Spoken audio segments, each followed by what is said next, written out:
Is this from Allah, or is it just your own thoughts? Have you ever paused in the middle of a thought and asked yourself, is this from Allah, or is this just my own thinking? Most people have faced this question at some point in their lives. But there's a reality that makes many people uncomfortable.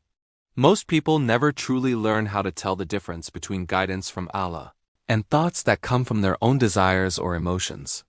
And because of this lack of understanding, some people miss the guidance Allah is giving them, while others make an even more dangerous mistake. They begin to follow a voice that was never from Allah in the first place. They make decisions believing that Allah is pleased with them. They choose paths assuming that Allah has led them there. Then, after time passes, when they look back at their lives, they realize that Allah's pleasure was never part of that journey at all. If you have ever felt this kind of confusion, if you have ever replayed a moment in your mind and wondered, was that really from Allah? Then this message is for you. Because this is not just a spiritual question. This is a question of faith, guidance, and survival. You cannot follow someone you do not recognize. And in today's world, where distractions are everywhere, where emotions, opinions, past wounds, fear, whispers of doubt, and inner noise surround us, recognizing what comes from Allah is no longer optional. It has become essential.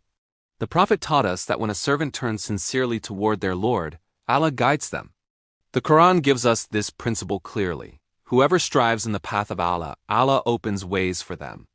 This makes one thing clear. Guidance from Allah is not limited to scholars, teachers, or a special class of people. It is for every person who sincerely wants to live as a servant of Allah. So why do so many people struggle to understand Allah's guidance? One major reason is this. Many people were not taught relationship with Allah. They were only taught outward religion. They were taught what is halal and what is haram, but they were not taught how to turn their hearts toward Allah. They were taught rules, but their hearts were never trained. They were told what to do, but they were never taught how to recognize Allah's guidance. That is why, when Allah places something gently in their hearts, they begin to doubt. They overthink. They become afraid of making a mistake. They fear deceiving themselves. But here is very good news. Allah wants to guide you far more than you want to be guided. You simply need to learn how to open the ears of the heart. It is important to understand that there are always three voices that influence the human heart. Every decision you make, every thought that lingers, every pull, weight, or inclination you feel inside, comes from one of these three voices.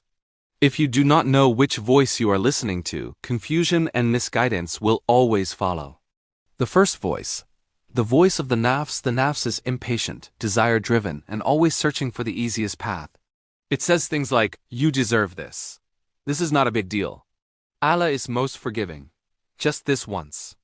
The nafs does not want obedience, it wants comfort. Its voice often feels soft and convincing, but its end usually leads to sin and compromise. The Prophet taught us that the human self is weak, and that is why it must be restrained. The nafs does not call you to worship. It calls you to distraction. It does not want discipline. It wants escape. It does not want purpose. It wants pleasure. And if you allow the nafs to lead, it will always choose what feels good now, even if you have to pay for it later. The second voice, the voice of shaitan. This voice is extremely subtle, accusing, and rooted in deception. It does not come with chaos or noise. It comes wrapped in logic, but that logic is built on lies. It whispers thoughts like, Allah is disappointed in you. You will never truly change. If this were from Allah, it would not be this hard. You have failed too many times already. This is the same tactic Shaitan used from the very beginning. When he planted doubt and asked, did Allah really say this? Shaitan always attacks identity. He wants you to doubt Allah and doubt yourself. His voice produces shame, fear, despair, and spiritual paralysis. Always remember this rule. Any voice that accuses you, pressures you, or forces you toward a decision is not from Allah. The third voice. Guidance from Allah. Guidance from Allah brings peace to the heart. It is clear, and it remains consistent. It corrects without humiliating. It challenges you, but it never breaks you. It makes you aware of your mistake, and at the same time opens the door of return. Allah does not rush you through fear. He does not force obedience through pressure. He does not guide through confusion. Guidance from Allah always aligns with the Quran and Sunnah. It is strengthened through wise counsel, and it places a sense of calm in the heart that may not always be explainable, but never contradicts the truth. Think of it this way. The nafs speaks from desire. Shaitan speaks from accusation. Allah guides through truth. And recognizing that truth is what leads a person toward their purpose. Now the question is this: how does a person know that something is truly from Allah? If guidance always came with clear signs and loud certainty, there would be no test at all. Most of the time, Allah's guidance is quiet, gentle, and felt within the heart. The first sign is this: guidance from Allah always aligns with the Quran, even when it goes against personal desire. Allah does not always say what you want to hear. He says what you need to hear. If something encourages pride, revenge, bitterness, or choosing comfort over obedience, it is not from Allah. The Quran is your measure. Anything that contradicts it cannot be from Him. The second sign is this: guidance from Allah does not create noise in the heart. It creates peace. Peace does not mean ease. It means clarity in the middle of hardship. Allah does not compete with loud voices. He draws the heart toward Him. The loudest voice is not always the truest one. Guidance from Allah settles the heart. The third sign is this: guidance from Allah draws you closer to Him. Allah does not only give commands, He invites relationship. And always remember this: Allah's silence does not mean His absence.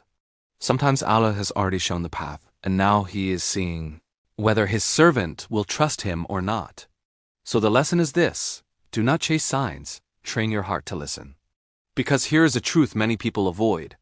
You cannot recognize a voice you have never taken time to know. Think about relationships. The more time you spend with someone, the more you recognize their tone, their patterns, and their heart. The same applies to your relationship with Allah. So if you are still asking yourself, was that from Allah, or was that just me? Maybe it is time to stop asking for louder signs and start building a deeper connection. Because the voice you follow determines the direction of your life. And one gentle piece of guidance from Allah can change everything. If this message touched your heart, then make this dua quietly. O Allah, grant me the ability to recognize guidance that comes from you, and let this dua be the beginning of a deeper relationship between you and your Lord.